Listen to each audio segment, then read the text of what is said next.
कधी कधी काय होतं, पोळी भाजी आपण पटकन करतो, पण ती आणखीन पौष्टिक होण्यासाठी आपण काय करू शकतो?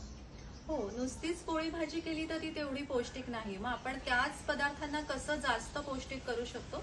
तर पोळीचं अमायनो ऍसिड प्रोफाईल वाढवण्यासाठी आपण त्यात डाळीचं पीठ मिक्स करू शकतो. मुगाच्या डाळीचं किंवा सोयाबीन आपण ते प्रोसेस केलेले हवेत. तर 1:2 प्रपोर्शनमध्ये, जसं आता एक पोर्शन तुमचं कुठल्या डाळीचं पार्ट आहे, तर 2 पोर्शन कुठलं तरी धान्य तुम्ही घेऊ शकता. तर अशा प्रकारे तुम्ही पोळी बनवू शकता. आणि पोळी जेव्हा आपण बनवतो तेव्हा त्याला दुधाने त्याचा जो पीठ मिळतो ते थोडं दूध घालून बनवा. म्हणजे मग फर्स्ट क्लास प्रोटीनचा फायदा पण होईल. त्यात थोडीशी तीळ घाला, त्यात थोडीशी खसखस घाला आणि त्याला आपण अजून जास्त इनरिच करू शकतो. आणि भाजी जर बनवताय तर भाजीला तुम्ही पीठ पेरा, जसं बेसन पीठ आपण लावू शकतो, किंवा भाजीमध्ये कडधान्य घाला, किंवा एखादी डाळ घाला, किंवा पनीरचे क्यूब्स घाला, किंवा थोडं हंकर्ड घाला, आपण जो चक्का म्हणतो तो. अशा पद्धतीने आपण त्याच रेसिपीला चांगल्या प्रकारे आपण इनरिच करू शकतो.